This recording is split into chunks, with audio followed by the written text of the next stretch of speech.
ভাবুন তো, একটা ফাউন্টেন আছে যার পানি একবার খেলে মানুষ কখনো বুড়ো হবে না। আর সেই ফাউন্টেন অফ ইউথের খোঁজে আজ শুরু হচ্ছে এক পাগলাটে অ্যাডভেঞ্চার। কিন্তু এখানে শুধু গুপ্তধনের লড়াই না, আছে বিশ্বাসঘাতকতা, প্যাচখোর আর এমন টুইস্ট যেটা একদম শেষ মুহূর্তে চমকে দেবে।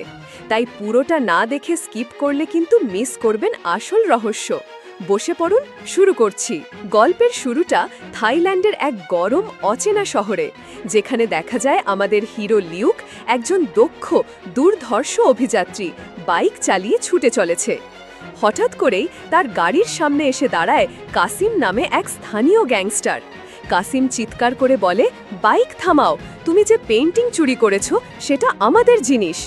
কিন্তু লিউক চুপচাপ, সে বাইক থামায় না। কাসিম বন্দুক বের করে সরাসরি তাক করে লিউকের দিকে। প্রাণের হুমকি পেয়ে অবশেষে বাইক থামায় লিউক। কিন্তু তারপর সে হঠাৎই বাইক ঘুরিয়ে অন্য পথে ছুটে যায়, যেন বাতাসকেও হার মানায়। শুরু হয় তীব্র এক কার চেজ। সারা গলি জুড়ে তাড়া করছে কাসিম আর তার গ্যাং। কিন্তু লিউক সহজ শিকার নয়। বহু বাঘ ঘুরিয়ে গলি পেরিয়ে সে একসময় সবাইকে ফাঁকি দিয়ে পৌঁছে যায় রেল স্টেশনে। ঠিক তখনই সে লাফিয়ে ট্রেনে উঠে পড়ে। তীব্র অ্যাকশনের পর অবশেষে একটু শান্তি। ট্রেনের নরম সিটে বসে ক্লান্ত লিউক চোখ বন্ধ করে ঘুমিয়ে পড়ে। আর তখনই সে দেখতে পায় একটা স্বপ্ন। স্বপ্নে লিউক আবিষ্কার করে এক প্রাচীন সোনার মুখোশ, যার মাঝে অদ্ভুত এক আলো জ্বলছে। মনে করিয়ে দেই, লিউক শুধু এক অ্যাডভেঞ্চারার নয়, সে একজন খ্যাতিমান আর্কিওলজিস্টও। সে মুখোশটিকে হাতে তোলে আর তার চোখে ঝলকে ওঠে রহস্য আর লোভের একসাথে মিলেমিশে থাকা চাহনি। এই স্বপ্ন সিনেমার গল্পে অনেক বড় ভূমিকা রাখতে চলেছে। হঠাৎ লিউকের ঘুম ভাঙে। তার সামনে দাঁড়িয়ে এক রহস্যময়ী মেয়ে, নাম এসমে। সে হেসে বলে, তুমি স্বপ্নে অনেক কিছু বলছিলে, আর তুমি যে পেইন্টিংটা চুরি করেছো সেটা তোমার নেওয়া উচিত হয়নি। এখন দুইটা পথ আছে, আমার লোকেরা তোমাকে পেটাবে, অথবা তুমি আমাকে পেইন্টিংটা দিয়ে দাও। লিউক ঠান্ডা গলায় বলে, ওপাশে যে ছেলেরা দাঁড়িয়ে আছে তারা আমার সাথী। দেখতে শান্ত, কিন্তু হাত বেশ ভারী, চাইলেই তোমার সব লোককে মাটিতে ফেলতে পারে। এসমে হেসে ওঠে, কিন্তু হঠাৎই সে ছুরি বের করে। তার এক লোক এগিয়ে আসে লিউকের কাছ থেকে পেইন্টিং নেওয়ার জন্য। তখন লিউক বাধা দেয়, কিন্তু পরিস্থিতি বেগতিক হয়ে যায়। এক ধাক্কায় সে এসমেকে ধরে ফেলে, আর শুরু হয় ট্রেনের মধ্যে এক দুর্দান্ত মারপিট। লিউক অবশেষে পেইন্টিংটা নিয়ে ট্রেনের ছাদে উঠে যায় এবং কাসিম ও তার লোকদের ফাঁকি দিয়ে ট্রেন থেকে লাফিয়ে পড়ে। এরপর সে ফোন করে নিজের এক বন্ধু বা সঙ্গীকে, যেন তাকে এখান থেকে উদ্ধার করা হয়। একই সময়ে দৃশ্য কাটে লন্ডনে। সেখানে আমরা দেখি ডিনা, যিনি তার ছেলে টমের হেফাজত পাওয়ার জন্য তার প্রাক্তন স্বামী হ্যারোল্ডের সঙ্গে কোর্টে লড়ছেন। তারা প্রপার্টি ছেড়ে দেওয়ার প্রস্তাব দিলেও হ্যারোল্ড কিছুতেই টমকে দিতে রাজি নয়। সেই নিয়ে তাদের মধ্যে তীব্র ঝগড়া হয়। ডিনা ফিরে আসে তার মিউজিয়ামে এবং কাজে মন দেয়। আর তখনই বহু বছর পর তার ভাই লিউক হঠাৎ তার সামনে এসে দাঁড়ায়। তাকে দেখে ডিনার চোখে বিস্ময়, কারণ লিউক এতদিন কোথায় ছিল সেই প্রশ্নের উত্তর আজও সে পায়নি। ডিনা তার ভাই লিউকের সঙ্গে কথা বলতে শুরু করে। সে জানায় সে এখন এক কঠিন সময় পার করছে। তালাকের মামলা চলছে, আর তার ছেলেকে নিজের হেফাজতে পাওয়ার জন্য সে প্রতিদিন লড়াই করছে। ডিনা লিউককে জিজ্ঞেস করে, তুমি হঠাৎ এখানে কেন এসেছো? লিউক হেসে বলে, জানি না কেন, আজ হঠাৎ তোমার কথা খুব মনে পড়ছিল, ভাবলাম দেখা করি। আর ভালোও হয়েছে তুমি এখনও এখানে কাজ করো। মনে আছে আমাদের বাবা তো প্রাচীন জিনিসপত্র নিয়ে ভীষণ আগ্রহী ছিলেন? ডিনা একটু চুপ করে বলে, বাবা আমাদের ছেড়ে গেছেন আজ প্রায় 10 বছর, আর ঠিক সেই সময় থেকেই আমি জীবনের অ্যাডভেঞ্চার ছেড়ে বাস্তবের পথ বেছে নিয়েছি। লিউক মৃদু হাসি দিয়ে বলে, তবে বোন, আমি জানি তুমি আজও অ্যাডভেঞ্চারকে মিস করো। সে নিজের কৌশল কাজে লাগায়।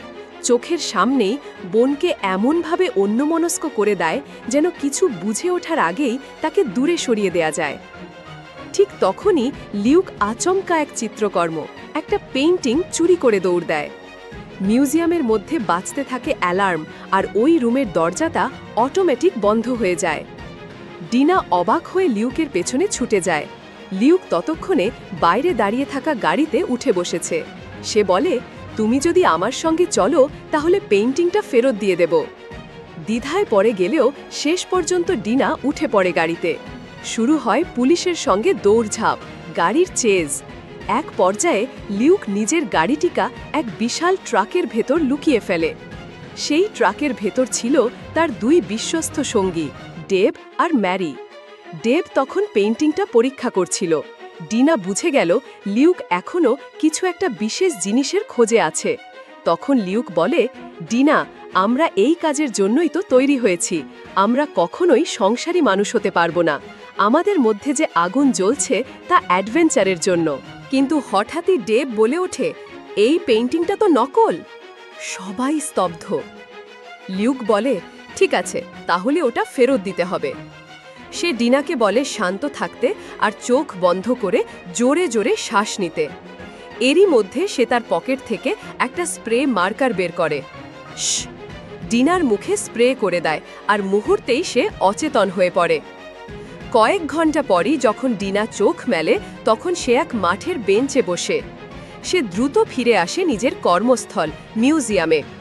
যে কক্ষ থেকে পেইন্টিংটি চুরি হয়েছিল সেটির দরজাটা তখনও ভেতর থেকে বন্ধ ছিল। এদিকে মিউজিয়ামের ভেতর পুলিশ আর কর্মকর্তারা তল্লাশি চালাচ্ছিলেন আর কিছু চুরি হয়েছে কিনা সেটা খতিয়ে দেখছিলেন। ঠিক তখনই ডিনার মুখোমুখি হয় ইন্টারপোলের ইনভেস্টিগেশন অফিসার জামালের সঙ্গে। সে ডিনাকে ধরে নিয়ে প্রশ্ন করে, তোমার ভাই লিউক কোথায়? ডিনা বলে, হ্যাঁ, ওই চুরি করেছিল। আমি ওর পেছনেই ছিলাম, চেষ্টা করছিলাম থামাতে। জামাল সন্দেহ ভরে বলে, সিকিউরিটি ক্যামেরায় আমরা সব দেখেছি, কিন্তু বলো তো ও এখন কোথায়? ডিনা বিরক্ত স্বরে বলে, যদি আমি জানতাম তাহলে তোমাকে আগেই বলে দিতাম। আমার ভাইটা এমনিই এক অলস আর দায়িত্বহীন লোক, যার জন্য আমাকেই সবসময় বিপদে পড়তে হয়।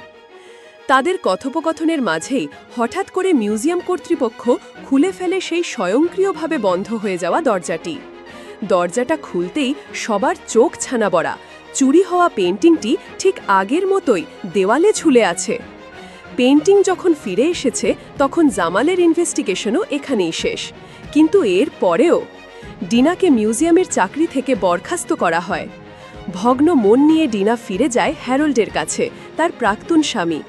ডিনাকে কাজ থেকে বাদ দেওয়ার খবর একদম চুপি চুপি পৌঁছে যায় হ্যারল্ডের কানে। এই সুযোগে হ্যারল্ড ডিনাকে অপমান করে বসে। তখনই সামনে এসে দাঁড়ায় ডিনার ছেলে। ডিনা তাকে শান্তভাবে বলে, তুমি কদিন তোমার বাবার সাথেই থাকো, আমার কিছু জরুরি কাজ আছে। হ্যারল্ড মুখে একটা ঠান্ডা থ্যাংক ইউ ছুড়ে দিয়ে দরজাটা ধীরে ধীরে বন্ধ করে দেয়। কিছু সময় পর ডিনা পৌঁছে যায় লিউকের গোপন ঘাঁটিতে। সেখানে সে দেখে শুধু লিউক নয়, তার পুরো টিমও রয়েছে। রাগে ফুঁসতে ফুঁসতে ডিনা বলে, তোমার কারণেই আমি চাকরি হারালাম, আর এটা কে? তখন এক অচেনা লোক বলে ওঠে, আমার নাম ওভেন, আমি লিউকের সঙ্গী এবং এই অভিযানের স্পন্সর। সে জানায় তারা সবাই এখন এক বিশেষ অ্যাডভেঞ্চারে বের হয়েছে। তাদের লক্ষ্য ফাউন্টেন অফ ইউথ খুঁজে বের করা। ডিনা অবাক হয়ে বলে, ফাউন্টেন অফ ইউথ? তুমি কি জানো আমাদের বাবা এই ফাউন্টেন খুঁজতে গিয়েই কিছুই পাননি, কারণ এমন কোনো ফাউন্টেন দুনিয়াতে নেই। কিন্তু ওভেন বলে, আমার শরীরে ক্যান্সার বাসা বেঁধেছে, আমি মরতে চাই না। ফাউন্টেন অফ ইউথের জলই আমার শেষ আশার আলো। লিউক তখন বলে, দেখো ডিনা, সারা পৃথিবীর মাইথোলজিতে এমন ফাউন্টেনের উল্লেখ আছে। শুধু মহাভারত না, আরও বহু প্রাচীন টেক্সটে এটা আছে। সত্য না হলে এই সব জায়গায় এক কথার মিল হতো না। তখন তারা তাদের রিসার্চ দেখায়, যেখানে উঠে আসে একটি গোপন সংঘের নাম, প্রোটেক্টর্স অফ দ্য পাথ। এই গ্রুপের কাজই হচ্ছে যুগের পর যুগ ধরে এই ফাউন্টেনের অস্তিত্বকে গোপন রাখা। ডিনা বলে, যদি সত্যি এমন কিছু থাকে তাহলে ওরা এটা লুকিয়ে রাখে কেন? লিউক গভীর গলায় বলে, যত বড় পুরস্কার তত বড় গোপন রহস্য। মানুষ তখন সেটাকে আগলে রাখতে চায়, সে আর নয়। এই প্রোটেক্টর্সের কিছু সদস্য চাইছে ফাউন্টেনের খোঁজ আবার সামনে আনতে। আর সেই কারণেই তারা ফাউন্টেনের ক্লু লুকিয়ে ফেলেছে বিশ্বের 6টি অমূল্য পেইন্টিংয়ের মধ্যে। লিউক ইতিমধ্যেই সেই 6টির মধ্যে 5টি পেইন্টিং খুঁজে পেয়েছে। একটির নাম হেড অফ ক্রাইস্ট, যেটা লিউক ডিনার মিউজিয়াম থেকেই চুরি করেছিল। অন্যটি সে থাইল্যান্ড থেকে এনেছে। এই 6টি পেন্টিং মিলে গঠন করে একটি রহস্যময় শব্দ 6 লাইন, যার মানে এই 6টি জিনিস মিলে একটি পথ খুলবে ফাউন্টেনের দিকে। তারা প্রত্যেকটি পেন্টিং বিশ্লেষণ করে এবং প্রত্যেকটিতে এক একটি আক্ষরিক অক্ষর পায়। ডিনা তখন বলে, হেড অফ ক্রাইস্ট নামের যে পেন্টিংটা ছিল আমার মিউজিয়ামে, সেটা আসল না। আসল পেন্টিংটা বহু বছর আগে ডুবে গিয়েছিল এক জাহাজে, লুসিটিয়ানা নামের এক প্রাচীন শিপে। সে আরও যোগ করে, আমার সময় নেই, আমাকে আমার ছেলেকে ফিরে পেতে হবে। তখন ওভেন বলে, তুমি যদি আমাদের সাহায্য করো, আমি তোমার কাস্টাডি কেস জিতিয়ে দিতে পারি। কিন্তু ডিনা স্থির গলায় বলে, না, আমি এই যাত্রায় থাকব না। সে সোজা সেখান থেকে চলে যায়। দিন শেষ হতেই লিউক বসে পড়ে সেই ডুবে যাওয়া জাহাজের ইতিহাস পড়তে লাইব্রেরিতে। সে জানে সত্যিকারের অভিযান এখন থেকেই শুরু হতে চলেছে। তখনই হঠাৎ লিউকের নাকে ভেসে আসে এক চেনা পারফিউমের ঘ্রাণ। সে মুহূর্তেই বুঝে যায় এসমে এখানে আছে। তখনই এসমে বলে, তুমি যেটার পেছনে দৌড়াচ্ছ সেটা শুধু তোমার নয়, তোমার পুরো টিমের জীবনকে হুমকিতে ফেলতে পারে। কিন্তু লিউক হেসে বলে, এই দুনিয়ায় বিপদ তো প্রতিটি কোণায় লুকিয়ে আছে, সেটা তো আমাদের থামাতে পারবে না। এসমে চোখে চোখ রেখে বলে, ফাউন্টেন অফ ইউথকে মানুষ থেকে গোপন রাখা হয়েছিল, কারণ ওটা মানুষের উন্নতি নয়, ধ্বংস ডেকে আনবে। তখন লিউক ঠাট্টার ছলে বলে, তুমি চাইলে আমাকে একটা চুমু খেয়ে আমার উপকার করতে পারো। এসমে রেগে গিয়ে বলে, আমার উপকার নয়, তোমাকে ধ্বংস করতে এসেছি।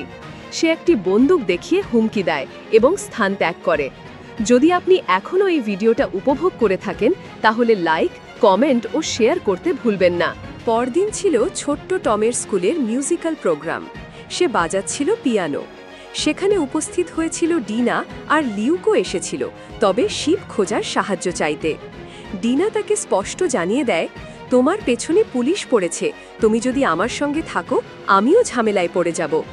তখন লিউক বলে, বাবা চিরকাল চেয়েছিল আমরা একসঙ্গে কাজ করি। কিছুক্ষণ পর ছোট্ট টম ছুটে আসে, মামাকে জড়িয়ে ধরে। সে জানতে চায় তার নতুন অ্যাডভেঞ্চার নিয়ে। লিউক তখন হেসে বলে, তোর মা এবার আমার সঙ্গে যাচ্ছে। তখন টম খুশি হয়ে যায়, আবার সে ফিরে যায় পিয়ানো বাজাতে। এরপর লিউক ডিনাকে রাজি করায়। তারা দুজনে একসাথে সমুদ্রের গভীরে ডুবে থাকা জাহাজ খুঁজে বের করতে রওনা দেয়। অবশেষে সেই রহস্যময় আইল্যান্ডে তারা পৌঁছায় আর খুঁজে পায় সেই জাহাজ। লিউক জানায় ওভেনের টিম নিচে নেমে শিপটা ভাসিয়ে তুলবে। ওভেনের টিম পানির তলায় গিয়ে জাহাজের গায়ে বেলুন বেঁধে দেয়। সেই বেলুনে গ্যাস ভরে জাহাজকে তারা ভাসিয়ে আনে সমুদ্রের ওপরে। সময় খুব কম ছিল, তাই লিউক ও ডিনা দ্রুত শিপের ভেতর ঢুকে পড়ে। তখনই আকাশে দেখা যায় উড়ন্ত হেলিকপ্টার, যাতে আছে এসমের টিম। তারা সবাই থামাতে চায় লিউকে। ওভেনের টিম লিউকে এসমের ব্যাপারে সাবধান করতে চায়, কিন্তু ওদের অকিটকি তখন কাজ করছিল না। লিউক খুঁজতে খুঁজতে পেয়ে যায় একটি প্রাচীন বক্স। বক্স খুলতেই বেরিয়ে আসে আসল সেই পেইন্টিং, যার সন্ধানে এত ঝুঁকি। দুই ভাই বোন আনন্দে চিৎকার করে ওঠে। তারা পুরনো এক বোতল মদের ঢাকনা খুলে জয় উদযাপন করতে থাকে। কিন্তু ঠিক সেই মুহূর্তে এসমে এবং তার ভয়ঙ্কর টিম হেলিকপ্টার থেকে তারা নেমে আসে জাহাজের ওপর। তারা পৌঁছানোর সাথে সাথেই গুলি করে কিছু বেলুন ফাটিয়ে দেয়, যেন জাহাজের কাঁটা অংশটি আবার পানির ভেতর ডুবে যায়। লিউক ও ডিনা তড়িঘড়ি করে বাইরে বেরিয়ে আসে, কিন্তু এসমের দল লিউককে ঘিরে ধরে। তখনও ডিনা জানত না এসমে আসলে কে। সে বিস্মিত হয়ে জিজ্ঞেস করে, তোমরা আসলে কে? এসমে তখন চোখ রাঙিয়ে বলে, তোমার ভাই আবারও একটা নতুন পেইন্টিং চুরি করছে, আর এবার আমি তাকে বাঁচতে দেব না। হঠাৎই সেখানে ভয়ানক লড়াই শুরু হয়ে যায়। লিউক একের পর এক এসমের গুন্ডাদের পিটিয়ে অজ্ঞান করে দেয়, কিন্তু সেই মুহূর্তে এসমে ডিনাকে বন্দি করে ফেলে। এসমে লিউককে বলে, তুমি পেইন্টিং না দিলে আমি তোমার বোন ডিনাকে মেরে ফেলব। লিউক বলে, তোমার দরকার তো কেবল পেইন্টিং, আমার বোনকে তুমি মারতে পারবে না। এদিকে এসমের হেলিকপ্টার থেকে গুলি করে একে একে জাহাজের প্রায় সব বেলুন ফাটিয়ে ফেলছিল, যার কারণে জাহাজে পানি দ্রুত বাড়তে থাকে আর ধীরে ধীরে পুরো জাহাজ ডুবে যেতে থাকে। হঠাৎ টিনা এসমেকে ধাক্কা মেরে ফেলে দেয়। ভাই বোন যখনই জাহাজের ভেতর থেকে দৌড়ে বের হতে যাচ্ছিল তখনই পানির ঝাপটায় তারা আবার জাহাজের ভেতরে ডুবে যেতে থাকে। লিউকের পা পানির নিচে দড়ির সাথে আটকে যায়, তার দম প্রায় বন্ধ হয়ে যাচ্ছিল। তখনই ডিনা একটা ছুরি দিয়ে দড়িটা কেটে তার ভাইকে বাঁচিয়ে দেয়। সমুদ্রের নিচ থেকে লিউক আর ডিনা উঠে আসে, আর ঠিক তখন ওভেনের টিম এসে দুজনকে উদ্ধার করে নেয়। তবে ডিনা প্রচণ্ড রেগেছিল। সে বলে, তুমি আমাকে বাঁচানোর চেষ্টা করনি? লিউক শান্তভাবে বলে, ও তোমাকে মেরে ফেলতো না, কারণ ও খারাপ না, ও ভালো। তখন ডিনা ক্ষেপে গিয়ে বলে, ও ভালো কিনা জানি না, কিন্তু তুমি যে কেমন সেটা বুঝে গেছি। এরপর সে রাগে সরে যায়। লিউক একা দাঁড়িয়ে দেখে ওভেনের হাতে ধরা আসল পেন্টিংটা। অবশেষে সে সফল হয়েছে। কয়েক ঘন্টা পর হঠাৎ ডিনার ফোনে কল আসে হেরাল্ডের। সে জানায়, আমার টোকিওতে নতুন জব হয়েছে, 1 বছরের জন্য আমাকে যেতে হবে। তুমি কি টমকে সামলাতে পারবে? ডিনা জিজ্ঞেস করে, তুমি কি ওভেন কাটারের কোম্পানিতে কাজ পেয়েছ? হেরাল্ড বলে, হ্যাঁ, সেখানেই। ডিনা বুঝে যায় এবার টম তার সাথেই থাকবে। আর এই খবরটা শুনে লিউক খুব খুশি হয়ে যায়। তখন ডিনা আবার পুরনো কথা তোলে, শোনো, ওই মেয়েটা আমার মাথায় বন্দুক ধরেছিল, আমাকে তো প্রায় মেরেই ফেলতো। লিউক মুচকি হেসে বলে, সে আসলে প্রোটেক্টর অফ পাথ গ্রুপের একজন, যারা চায় না ফাউন্টেন অফ ইউথ কখনো মানুষের হাতে পৌঁছাক। আর হ্যাঁ, ও সত্যিই হট, এমনকি ও আমাকে পছন্দও করে। ডিনা হেসে বলে, তুমি তো সবসময়ই সিঙ্গেল ছিলে, এবার হঠাৎ প্রেম? লিউক বলে, বাদ দাও, চলো আমরা এখন আবার আমাদের কাজে মন দেই। তারপর দুজন পুরো টিমের সাথে দেখা করতে বেরিয়ে আসে। তারা একসাথে আসল পেইন্টিং স্ক্যান করে সব লেটার বের করে। অবশেষে সব লেটার দিয়ে একটা চিহ্ন তৈরি হয়। তারা সেটা বিভিন্ন জায়গার রেকর্ডস, মানচিত্র, ইতিহাস সব কিছুর সঙ্গে মিলিয়ে দেখে, কিন্তু কোথাও মেলে না। তখন তারা সিদ্ধান্ত নেয় লেটারগুলো দিয়ে কোনো কোড শব্দ বানাতে হবে। অবশেষে লেটারগুলোর সমন্বয়ে তৈরি হয় এক রহস্যময় শব্দ, উইকেট। কিন্তু এই শব্দটার অর্থ কি? আর কোথায় লুকিয়ে আছে সেই অমরত্বের জল, ফাউন্টেন অফ ইউথ? ডিনা তখন জানায়, এই সব পেইন্টিংগুলো ১৬০০ সালের আগের সময়ের, আর ১৬০০ সালে ছিল কিং জেমসের শাসনকাল। তিনি ছিলেন ৬টি রাজ্যের রাজা, আর উইকেট ছিল তার বাইবেলের নাম। অর্থাৎ এই উইকেট শব্দটা উইকেট বাইবেলের রেফারেন্স। লিউক সঙ্গে সঙ্গেই বলে ওঠে, আমি জানি কোথায় আমরা ওটা খুঁজে পাব। কিন্তু ঠিক তখনই বিশাল পুলিশের বাহিনীর সাথে জামাল এসে হাজির হয়। সে গর্জে উঠে বলে, ডিনা, তুমি তো বলেছিলে যদি ভাইয়ে খোঁজ পাও তাহলে আমাকে জানাবে। জামাল তখন লিউকের চুরি করা সব পেইন্টিং একে একে দেখায়, যেগুলো সে দুনিয়ার নানা জায়গা থেকে চুরি করেছে। জামাল বলে, তুমি তোমার বাবার নাম ডুবিয়েছ, যিনি ছিলেন একজন মহান আর্কিওলজিস্ট। ঠিক সেই মুহূর্তে থাইল্যান্ডের সন্ত্রাসী কাসিম তার দল বল নিয়ে ওই স্থানে উপস্থিত হয়, আর সবাইকে জিম্মি করে ফেলে। কাসিম বলে, আমি খুবই চালাক, আমি ইন্টারপোলের বসকে ফলো করে তোমাকে ঠিকই ধরে ফেলেছি লিউক। তখন লিউক বলে, তোমার বসের কাছ থেকে একটা পেন্টিং চুরি করেছিলাম, এখানে তাকিয়ে দেখো, আরও অতিরিক্ত 5টি প্রাইসলেস পেন্টিং আছে, যেটা নিয়ে তুমি অনেক বড়লোক হয়ে যেতে পারবে। আমি তোমাকে আরও একটা মহামূল্যবান পেন্টিংয়ের খোঁজ দেব, তুমি শুধু আমার এই 4 সাথীকে এখান থেকে বেরিয়ে যেতে দাও। কাসিম লোভে পড়ে রাজি হয়ে যায়, ওদের 4 জনকে চলে যেতে বলে। এরপর কাসিম জিজ্ঞেস করে, প্রাইসলেস পেন্টিংটা কোথায়? তখন লিউক আবার কৌশল খাটায়, সে হঠাৎই ফুল ভলিউমে মিউজিক ছেড়ে দেয়। তখনই কাসিমের সাথীরা বিভ্রান্ত হয়ে পড়ে। তখন শুরু হয় পুলিশ ও কাসিমের সন্ত্রাসীদের মধ্যে বন্দুকযুদ্ধ। এই ফাঁকেই লিউক আবার ওখান থেকে পালিয়ে যায়। পুলিশের অফিসাররা একে একে সব গুন্ডাদের ধরাশায়ী করে, আর লিউক তার টিম সহ বোটে করে পালিয়ে যায়। জামালের হাতে সব পেন্টিং ফেরত আসে, এবং তখন শুরু হয় লিউকের স্বপ্ন। সে দেখে তার খুব পিপাসা পেয়েছে, আর তার সামনে ফাউন্টেন অফ ইউথের জল। সে সেই জল পান করে, কিন্তু সঙ্গে সঙ্গে দেখতে পায় ডিনা আর টম বুড়ো হয়ে মৃত্যুর কোলে ঢলে পড়ছে। আতঙ্কে লিউক জলের গ্লাস ফেলে দেয়। ঘুম ভেঙে গেলে ডিনা বলে, তুমি তো এখনো ঘুমের মধ্যেও কথা বলো। টমও এসে পড়ে তাদের সঙ্গে, আর লিউক খুশি হয়ে বুঝে যায় এবার তারা একসাথে লিউকের বাবার শেষ অভিযান সম্পূর্ণ করতে চলেছে। এরপর ডিনা একটু ব্যক্তিগত হয়ে যায়। সে বলে, হ্যারল্ড ছিল একটা প্রতারক, ও আমাকে ঠকিয়েছে, বিশ্বাস ভেঙেছে। লিউক চুপ থাকে, কারণ তার সামনে এখন শুধুই একটা লক্ষ্য, উইকেট বাইবেলের ক্লু ধরেই ফাউন্টেন অফ ইউথের সত্যি রহস্য বের করা। লিউক এবার বলে, আমি আমার বাবার স্বপ্ন পূরণ করতে চাই, যাতে ফাউন্টেন অফ ইউথের রহস্য সবার সামনে আসে, আর তাতে আমার বাবার নাম চিরস্মরণীয় হয়ে ওঠে। তখন ডিনা তাকে থামিয়ে বলে, ড্যাড তো এখন আর নেই লিউক, মানে এই কাজটা তুমি এখন নিজের জন্যই করছো। তবে সেটা কোনো ভুল নয়, কারণ ড্যাড সবসময় বলতেন অ্যাডভেঞ্চারটা উপভোগ করো। তারপর ওরা পৌঁছায় অস্ট্রেলিয়ার এক গোপন মিউজিয়ামে। লিউক ডেবকে বাইরে রেখে ডিনাকে নিয়ে ভেতরে ঢোকে। ওদিকে কাছের এক রেস্টুরেন্টে ওভেন আর টম চুপচাপ ওদের দেখছিল। টম জিজ্ঞাসা করে, তুমি কতটা ধনী? ওভেন হেসে উত্তর দেয়, চার্টার্ড প্লেনের চেয়েও বড় জিনিস আমার আছে। এই কথা শুনে টম খুশিতে আত্মহারা হয়ে যায়।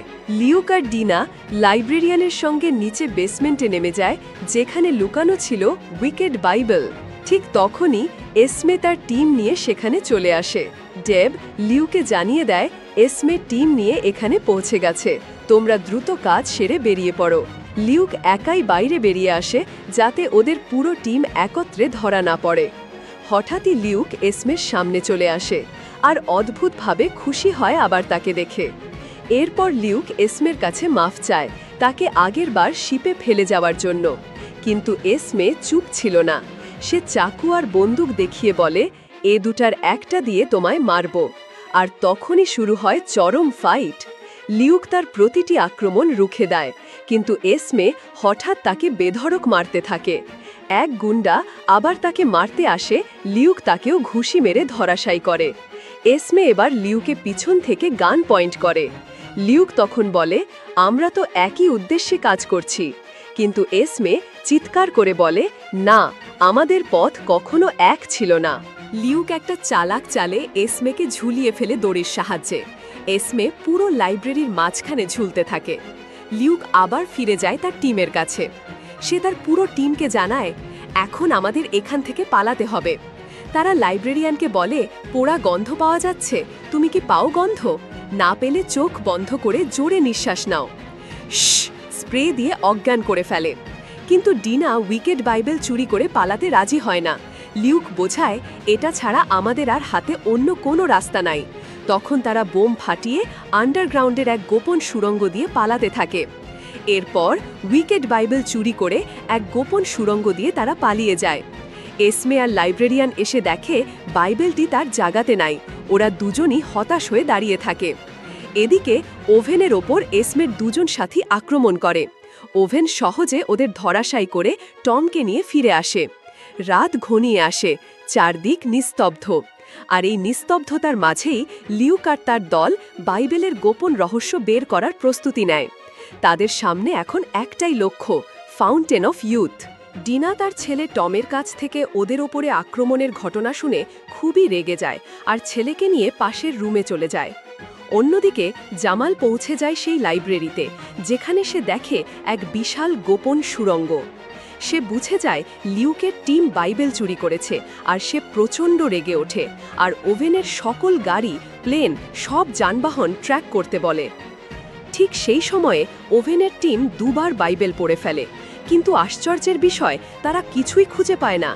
ঘরের ভেতরে মৃত্যুর মতো নীরবতা। বারবার চেষ্টা করেও কোনো সূত্র মেলে না, না কোনো শব্দ, না কোনো কোড, যেন সব কিছুই অজানা এক অন্ধকারে হারিয়ে গেছে। ঠিক তখনই অদ্ভুত এক নীরবতায় ঘাড়ে ব্যাগ ঝুলিয়ে ঢোকে টম। তার পেছনে ডিনা, চোখে উদ্বেগ, হাতে একটি ভারী ব্যাগ। তাকে থামানোর চেষ্টা করেও কোনো লাভ হয় না। ডিনার চোখে তখন একটাই সিদ্ধান্ত, এই জায়গায় এক মুহূর্ত থাকা মানে ছেলের জীবন নিয়ে বাজি ধরা। ডিনা তখন ছেলেকে নিয়ে নিচে রিসেপশনে চলে এসেছে। তারা ঠিক করেছিল এখান থেকে সরেই যাবে। ঠিক তখনই টম উত্তেজিত ভঙ্গিতে বলে ওঠে, মা, আমি বাইবেলের কোডটা বুঝতে পেরেছি। ওদিকে ওপরতলায় লিউক আর তার দল তখনও হতাশায় ডুবে। ঘণ্টার পর ঘণ্টা চেষ্টা করেও একটা সূত্র খুঁজে পাচ্ছিল না তারা। সমস্যার জট খুলছে না কিছুতেই। ছেলের মুখে এমন কথা শুনে ডিনা আর দেরি না করে ডিনা ছেলেকে নিয়ে ছুটে যায় লিউকের কাছে। আর তখনই হতাশার মাঝেই টম বলে ওঠে, এইটা কোনো শব্দ বা নাম্বার নয়, এটা আসলে মিউজিক্যাল নোটস। তার কথা শুনে ডিনা চোখ আনন্দে চকচক হয়ে ওঠে, কারণ তার 11 বছরের ছেলেই রহস্য ভেঙে ফেলেছে। টম সেই নোটসগুলো বাজাতে শুরু করে, আর ডেভ চিনে ফেলে সেই সুর, ওয়াটার অফ দ্য ডেজার্ট, একটা পুরনো গানের নাম যেটা 7 ওয়ান্ডার্স অফ দ্য ওয়ার্ল্ডের প্রতি উৎসর্গকৃত। তখন তারা বুঝতে পারে 7টা ওয়ান্ডার, 6টা শব্দ, আর 7ম ওয়ান্ডার মিশরের পিরামিড।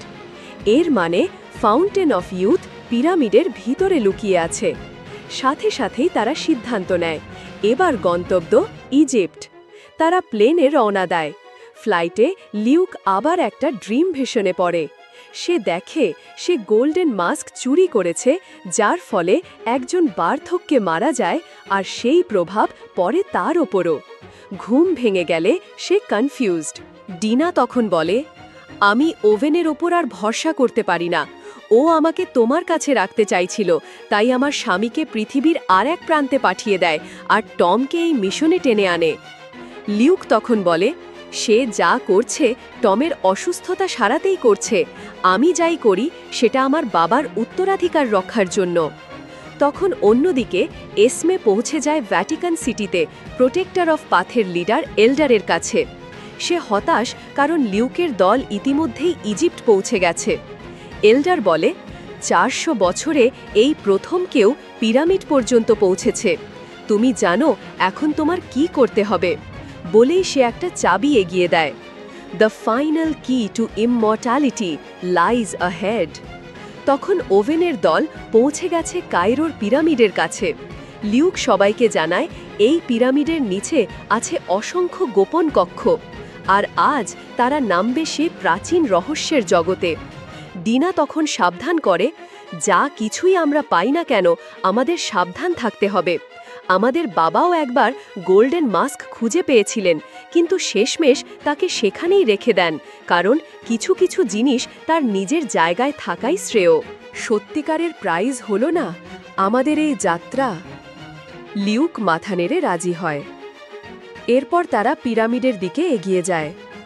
ওভেন রাখে কিছু গুন্ডা বাইরে, আর ভিতরে ঢোকে শুধু নিজের টিম ও লিউকের পরিবার নিয়ে। পিরামিড ঘিরে কাজ করছিল এক গবেষক দলের, নেতৃত্বে ছিলেন এক অভিজ্ঞ প্রফেসর। তিনি জানতেন এই প্রাচীন স্থাপনার প্রতিটি ইট, প্রতিটি খোদাই ইতিহাসের নীরব সাক্ষী। তাই পিরামিড ভাঙার প্রস্তাবে তিনি তীব্র আপত্তি জানান। কিন্তু ওভেনের উদ্দেশ্য ছিল স্পষ্ট, কোনো বাধা নয়, শুধু এগিয়ে যাওয়া। সে প্রফেসরের আপত্তিকে থোড়াই কেয়ার করে, নিজের তৈরি করা নকশা অনুযায়ী দেয়াল ভাঙার নির্দেশ দেয় এবং তার সঙ্গীদের আদেশ দেয়। প্রফেসর সরিয়ে নেওয়া হয়, আর পিরামিডের নীরবতা চূর্ণ হয় লোহা হাতুড়ির ধ্বনিতে। গুন্ডারা একদিকের দেয়াল ভাঙে। প্রফেসরের মতো ডিনাও চাইছিল না পিরামিডের মতো প্রাচীন রহস্য ভাণ্ডারকে হাতুড়ির আঘাতে ভাঙা হোক। সে বিশ্বাস করত এসব জায়গায় সাবধানতা আর সম্মানের সাথেই পা রাখা উচিত। কিন্তু ওভেন ছিল একেবারেই নাছোড়বান্দা। তার আদেশে লোকেরা পাথরের দেয়ালে আঘাত করতে শুরু করে। পিরামিডের বাইরের দিকে সেখানে দেখা যায় ধুলো উড়িয়ে ছুটে আসছে জামালের নেতৃত্বাধীন বিশাল গাড়ির বহর। জামাল দূরবীন হাতে নিয়ে তাকিয়ে দেখে পিরামিডের প্রবেশপথ ঘিরে আছে এক ভারী অস্ত্রধারী বাহিনী, যারা প্রস্তুত যে কাউকে ঠেকাতে। পরিস্থিতির গুরুত্ব বুঝে জামাল সিদ্ধান্ত নেয় সংঘর্ষ নয়, সংলাপ চাই। সে নিজের গাড়ি থেকে বেরিয়ে আসে, ধীরে ধীরে তুলে ধরে একটা সাদা কাপড়, শান্তির প্রতীক। তারপর শুধু একটি গাড়ি নিয়ে সরাসরি রওনা দেয় পিরামিডের সেই রহস্যময় প্রবেশপথের দিকে। পিরামিডের ভেতরের দিকে আর কিছুক্ষণ পরই ধুলোর আস্তরণ সরিয়ে তারা আবিষ্কার করে এক গোপন প্যাসেজ ধরে এগিয়ে তারা একত্রে এই সামনের দিকে এগোতে থাকে। পিরামিডের বাইরে শুরু হয় দুই শক্তিশালী পক্ষের মুখোমুখি অবস্থান। জামাল সামনে এগিয়ে আসে আর তার সামনে দাঁড়িয়ে যায় অস্ত্রধারী বাহিনীর প্রধান। ঠান্ডা অথচ হুমকি ভরা কণ্ঠে তারা দুজনেই কথোপকথনে লিপ্ত হয়। কেউ কাউকে 1 ইঞ্চিও ছাড় দিতে রাজি নয়, কারণ দুপক্ষের হাতেই আছে প্রচুর অস্ত্র ও গোলাবারুদ। এক মুহূর্তের ভুল মানেই শুরু হয়ে যাবে রক্তক্ষয়ী সংঘর্ষ। তবুও জামাল নিজের অবস্থান শান্তভাবে বুঝিয়ে বলে, কোনো গুলি না ছুঁড়েই ধীরে ধীরে সে ফিরে যায় তার গাড়িতে। তবে তার চলে যাওয়ার ভঙ্গিতে স্পষ্ট ছিল এ লড়াই এখনও শেষ হয়নি। অস্ত্রধারী প্রধান তখন আকাশের দিকে তাকিয়ে গম্ভীর গলায় বলে ওঠে, ঝড় আসছে, এক ভয়ঙ্কর ঝড়। পিরামিডের ভেতরের দিকে পৌঁছে যায় এক প্রাচীন মন্দিরের মতো জায়গায়। সেই ঘরের কেন্দ্রে ছিল এক বিরাট ভারী গোলক। ভারী সেই রহস্যময় গোলকের নিচেই ছিল একমাত্র প্রবেশপথ। এটা ছাড়া আর কোনোভাবেই ভেতরে যাওয়া সম্ভব নয়। পিরামিডের বাইরের দিকে জামাল ফিরে এসে তার পুরো গাড়ির বহর নিয়ে সামনে এগিয়ে আসে আর সকলকে নির্দেশ দেয়, তৈরি হও, এবার শেষ খেলা। সঙ্গে সঙ্গে বেরিয়ে আসে ভারী অস্ত্র, মাউন্টেড গান, লঞ্চার আর রাইফেল। অন্যদিকে পিরামিডের সামনে অবস্থান নেওয়া অজ্ঞাত বাহিনীর সদস্যরাও তাদের অস্ত্র ও গোলাবারুদ প্রস্তুত করতে শুরু করে। তারা জানে একবার যুদ্ধ শুরু হলে কারও রেহাই নেই। গাড়ির বহর যখন একেবারে সামনে এসে পড়ে, তখনই আকাশ কাঁপানো শব্দে শুরু হয়ে যায় গুলিবৃষ্টি। দুই পক্ষ থেকেই ভারী গোলা বর্ষিত হতে থাকে। মাঠ রণক্ষেত্রে পরিণত হয়। প্রতিটি গুলিতে, প্রতিটি বিস্ফোরণে মৃত্যু ছড়িয়ে পড়তে থাকে চারপাশে। পিরামিডের ভেতরের দিকে সবাই চেষ্টা করে সেটাকে সরাতে, কিন্তু সে যে অত্যন্ত ভারী। পিরামিডের বাইরে তখনও থামেনি রক্তগঙ্গা। দুই পক্ষের মধ্যেই চলছে টানা গুলিবর্ষণ। প্রতিপক্ষকে শেষ না করা পর্যন্ত যেন কেউই পিছু হটার পক্ষে নয়। চারপাশ ধোঁয়ায় ঢেকে গেছে, বিস্ফোরণে কেঁপে উঠছে মাটি, আর আকাশ জুড়ে প্রতিধ্বনিত হচ্ছে বন্দুকের গর্জন। এই মারাত্মক লড়াই দূর থেকে দেখছিল লিউক আর তার দল। তারা গাড়ির ভেতরে বসেছিল, কিন্তু চোখে মুখে স্পষ্ট ছিল উত্তেজনা। তাদের সাথেও ছিল শক্তিশালী অস্ত্রশস্ত্র, আর লিউক জানে সময় এলেই তাদের নামতে হবে এই মৃত্যুমঞ্চে। তখন ডিনা ভাবে, ইজিপশিয়ানরা তো অসাধারণ ইঞ্জিনিয়ার ছিল, তারা নিশ্চয়ই একটা সরল উপায় রেখেছে। হঠাৎ কেউ একজন বোমা দিয়ে উড়াতে চায় সেটা, কিন্তু ডিনা বাধা দেয়, তাহলে পুরো কাঠামো ধসে পড়বে। ঠিক সেই মুহূর্তে টম দেখে পাশেই কয়েকটা ছোট ছোট ড্রামস, আর সেগুলো যুক্ত খাম্বাগুলোর সাথে যেন স্পিকারের মতো কাজ করে। সে ড্রামগুলো বাজাতে শুরু করে, আর তখনই খাম্বা থেকে বের হতে থাকে মিউজিক্যাল ওয়েভস। সেই সাউন্ড ওয়েভে কাঁপতে শুরু করে গোটা চেম্বার। ধীরে ধীরে বালুর ভিতর থেকে ড্রামটা উপরে উঠে আসে। ডিনা একটা দড়ি ধরে ঘণ্টাটাকে নিজের হাতে বাড়ি দেয়, আর সেই মুহূর্তেই শোনা যায় এক ভয়ানক শব্দ। তারপর সে ভারী ড্রামটাকে হাত দিয়ে ধাক্কা দিয়ে ওই স্থান থেকে সরিয়ে ফেলে। ওরা 5 জন ওই স্থানে দাঁড়িয়ে পড়ে। মেঝে ফেটে নিচে নামতে থাকে সবাই, যেন পিরামিড নিজেই তাদের আহ্বান জানায়। ওভেন তার পছন্দের গুন্ডা চেরিকে সাথে রেখে বাকিদের ওপরে রেখে লিউকের পরিবার নিয়ে নিচে নামে। অন্যদিকে বাইরে ম্যারি আর ডেব দেখে জামাল পুলিশ অফিসারদের নিয়ে এসেছে, আর ওভেনের গুন্ডারা তাদের মারছে। পুলিশকে মারতে দেখে ম্যারি আর ডেব মাথা ঘুরে যায়। তারা বাধা দিতে গেলে গুন্ডারা ম্যারিকে আহত করে এবং তাদের মেরে ফেলতে যায়। ঠিক তখনই হঠাৎ এসমে হাজির হয়। তার ধ্বংসাত্মক অ্যাকশনে সব গুন্ডা একে একে পড়তে থাকে। জামালও পৌঁছে যায়, আর দুজনে মিলে গুন্ডাদের রুখে দেয়। এই পরিস্থিতিতেও জামাল আর এসমে একে অপরের দিকে তাকিয়ে নির্ভরতা খুঁজে নেয়। দুইজন সিদ্ধান্ত নেয় এবার থেকে তারা একসাথে লড়বে। তখন এক টিম হয়ে সামনের দিকে এগোতে থাকে। পিরামিডের নিচে লিউকের টিম পৌঁছে যায় এক গোপন গুহার ভিতরে। সামনে কি অপেক্ষা করছে কেউ জানে না, কিন্তু এটাই হয়তো হবে তাদের জীবনের শেষ অভিযান। ঘন অন্ধকার গুহার ভিতর দিয়ে ধীরে ধীরে এগোতে থাকে ওরা। দেয়ালের ওপর প্রাচীন দেবী, প্রতিচ্ছবি আর ইজিপশিয়ান চিহ্ন সবই যেন অতীতের এক নিঃশব্দ গল্প বলছিল। দুপাশে সারি সারি মূর্তি পেরিয়ে অবশেষে ওরা পৌঁছায় এক রহস্যময় প্রাচীন দেওয়ালে। সেখানে আঁকা ছিল ট্রি অফ লাইফ, যার 4 কোণায় ছিল পৃথিবীর 4 প্রান্তের চিহ্ন। ডিনা হঠাৎই খুঁজে পায় গডনেস নুনেটের মূর্তি, আর তার বুকের বাসে থাকা প্রাচীন অ্যাম্বার। সে নিঃশব্দে সেই জ্বলন্ত পাথরটা ট্রি অফ লাইফের মাঝখানে রাখতেই গর্জে ওঠে পাথর, খুলে যায় এক গুপ্ত প্যাসেজ, আর সামনে খুলে যায় রহস্যের আর এক নতুন দরজা। অবশেষে তারা এসে পৌঁছায় এক বিশাল জায়গায়, পাথুরে উচ্চতার এক রহস্যময় চেম্বারে, আর ঠিক সামনে দ্য ফাউন্টেন অফ ইউথ। তার চারপাশে গা শিউরে ওঠা নীরবতা, কিন্তু সেই নীরবতার মধ্যেই ছিল চিরযৌবনের ডাক। জামাল আর এসমে একত্রে এগোতেই সামনে উকি দেয় অন্ধকারে ঢাকা এক গোলাকাকৃতি রহস্য ঘর। ঘরের চারপাশে টান টান পাহারায় দাঁড়িয়ে সিকিউরিটি গার্ডরা। হঠাৎই কোথা থেকে যেন আসে এক অস্পষ্ট শব্দ। সন্দেহজনক কিছু টের পেয়ে এক গার্ড নিঃশব্দে এগিয়ে যায় শব্দের উৎসের দিকে। এদিকে লিউক এক পাথর খুঁজে পায়, এবং যখন সেটা ঘোরায়, চারদিকে প্রাচীন দেয়াল থেকে সিঁড়ি বেরিয়ে আসে।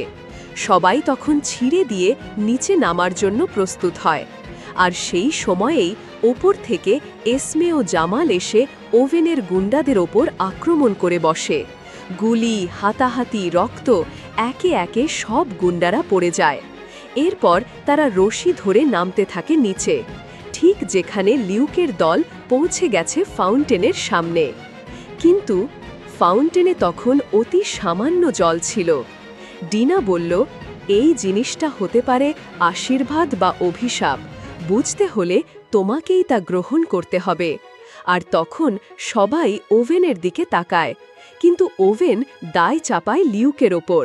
লিউক বলে, আমার কাজ ছিল শুধু তোমায় এখানে পৌঁছে দেওয়া। এখন থেকে তুমি কি করবে সেটাই তোমার নিজের সিদ্ধান্ত, তোমার লড়াই। কিন্তু ওভেন হেসে বলে, তোমার কাজ কোথায় শেষ হবে সেটা আমি ঠিক করব। তখনই ডিনা বুঝে যায় ওভেন আদৌ অসুস্থ নয়। ওভেন নিজেই স্বীকার করে, হ্যাঁ, আমি পুরো সময় অভিনয় করছিলাম। আমি চাই এই ফাউন্টেনের জল যাতে আমি চিরকাল তরুণ থাকতে পারি, এমনকি হয়তো অমর। এর চেয়ে বড় পাওনা আর কিছু নেই। এরপর ওভেন গুলি করে লিউককে আহত করে আর হুমকি দেয়, নিচে গিয়ে জল না খেলে আমি তোমার বোন আর টমকে মেরে ফেলব। বাধ্য হয়ে লিউক নামে নিচে, আর ফাউন্টেনের জল ছোঁয়া মাত্র সারা ফাউন্টেন জেগে ওঠে। জল চারদিকে প্রবাহিত হতে থাকে। হঠাৎ লিউকের রক্ত ফাউন্টেনে পড়ে, আর সেই মুহূর্তে আকাশে বিদ্যুৎ চমকায়। ফাউন্টেন লিউককে ধরে তোলে, বাতাসে তুলে নেয়, আর এক কণ্ঠ বলে, পবিত্র জল পান করো, তুমি পাবে অমরত্ব। লিউক যখন প্রায় জল পান করতে যাবে, তখন সে দেখতে পায় এক ভবিষ্যৎ দর্শন। ডিনা, টম, তার আপনজনেরা একে একে বার্ধক্যে পৌঁছে মারা যাচ্ছে, আর সে একা অমর চিরদিন বেঁচে আছে। সে তখনই জল পান না করার সিদ্ধান্ত নেয়। ফাউন্টেন তার সিদ্ধান্ত মেনে নেয়, আর পর মুহূর্তে লিউকের সব ক্ষত সারতে থাকে। ওভেন ফাউন্টেনের শক্তি পরীক্ষা করতে লিউকের দিকে পর পর কয়েকটা গুলি ছোড়ে, কিন্তু অবাক করার মতো ব্যাপার, লিউকের কিছুই হয় না। ওই জল যেন তার শরীরের প্রতিটি ক্ষতকে চুম্বকের মতো টেনে নিয়ে এক লম্হায় মুছে দেয়। সব ব্যথা, সব অসুখ উধাও। লিউক যেন মুহূর্তেই হয়ে ওঠে অবিনশ্বর। সে নেমে আসে নিচে। ওভেন তখন অবাক হয়ে জিজ্ঞেস করে, তুমি জল খেলে না? অমরত্বের দরজা খুলেছিল? লিউক ধীরে বলে, অমরত্ব আমার প্রয়োজন নেই, এই সবই তোমার। আর ঠিক তখনই ওভেন উঠে আসে ফাউন্টেনের সামনে। সে নিজের রক্ত ফাউন্টেনের জলে ফেলে দেয়, আর পরক্ষণেই ফাউন্টেন তাকে ধরে তোলে, আকাশে তোলে। এক প্রচণ্ড বিদ্যুৎ। আর তখন এসমে ও জামাল দূর থেকে তা দেখে অবাক হয়ে যায়। এসমে তখন স্মরণ করে, এল্ডার বলেছিল, যদি ভুল মানুষ ফাউন্টেন ছোঁয়ার চেষ্টা করে তাহলে এই চাবি দিয়ে ফাউন্টেনকে বন্ধ করে দিতে হবে, চিরদিনের মতো। এসমে সেই চাবি ব্যবহার করে এক প্রাচীন দরজা খোলে আর ফাউন্টেনের ভিতর চলে যায়, যেখানে ছিল বন্ধ করার লিভার। এদিকে ওভেন নিজের ভিতরের দানবকে গ্রহণ করে। সে ভাবে, এই জলের মাধ্যমে আমি হয়ে উঠব অমর, চিরতরুণ। সে জল খায়, কিন্তু ফাউন্টেন তাকে শাস্তি দেয়, তার অভিমানের চেহারা ফেরত দেয়। সে দেখতে থাকে তার তরুণ রূপ মিলিয়ে যাচ্ছে, আর ধীরে ধীরে সে এক বৃদ্ধ, অসহায়, কাঁপতে থাকা শরীর হয়ে পড়ে। বাঁচার আকুতি নিয়ে চিৎকার করতে থাকে। তখন ভিতরে ছিল এসমে। সে ফাউন্টেনের শেষ বেল টিপে দেয়, যার ফলে পিরামিডের ভেতরটা কেঁপে ওঠে, চারপাশ ধ্বংস হতে শুরু করে। লিউক তার বোন এবং টমকে নিয়ে পালাতে থাকে। ফাউন্টেন একেবারে বন্ধ হয়ে যায়, ওভেন চিরতরে সেখানে আটকে পড়ে। এদিকে সবাই দ্রুত সিঁড়ি বেয়ে ওপরে উঠে আসছে। তখন হঠাৎ চেরি নিচে পড়ে যায়, আর লিউক নিজেও মৃত্যুর সামনে। কিন্তু ঠিক তখনই এসমে তাকে ধরে ফেলে, বাঁচিয়ে ফেলে। অসংখ্য বিপদের ভেতর দিয়ে সবাই প্রাণপণে ছুটতে থাকে, দ্রুত, যেন এক মুহূর্ত দেরি হলেই সব ধ্বংস হয়ে যাবে। তারা গুহার অন্ধকার পথ পেরিয়ে মরিয়া হয়ে বেরিয়ে আসতে থাকে। লক্ষ্য একটাই, যে কোনোভাবে পিরামিডের বাইরে পৌঁছানো। সময় শেষ হবার আগে তারা সবাই পিরামিডের বাইরে বেরিয়ে আসে। লিউক বলে, আমি যা জানতে চেয়েছিলাম তার সবটাই পেয়েছি এখানেই। পিরামিডের বাইরে এসে ক্লান্ত আর বিধ্বস্ত সবার চোখে একটাই জ্বলজ্বলে সত্য, বেঁচে থাকার আনন্দ। শত্রুতা ভুলে একে অপরের দিকে তাকিয়ে তারা হেসে ওঠে। এখন আর কেউ শত্রু নয়, শুধু কিছু মানুষ যারা একসাথে বেঁচে ফিরেছে এক অসম্ভব অভিযানের পর। জামাল ওদের মুক্ত করে দেয়, কারণ তার চিত্রকর্মগুলো ফেরত পেয়েছে। সে সব দোষ ওভেনের ঘাড়ে চাপিয়ে দেয়। এরপর এসমে লিউককে বলে, আর কোনো অভিযান নয়, কারণ যদি আবার দেখা হয় সেটা হবে শত্রু হিসেবে। তারপর সে একটা গুড বাই কিস দেয়, ধীরে ধীরে চলে যায়। লিউক তার দলের সাথে আবার মিলিত হয়, সবাই ভালো আছে। সে ডিনাকে ও তার ছেলেকে বিপদে ফেলার জন্য ক্ষমা চায়। তারা আবার রওনা দেয়, কিন্তু এবার শুধু অ্যাডভেঞ্চারের জন্য নয়, সত্যিকারের উপলব্ধির জন্য। লিউক মনে মনে তার বাবার কথা ভাবে, পুরস্কার নয়, সফরটাই হলো অ্যাডভেঞ্চার। ধন্যবাদ সবাইকে।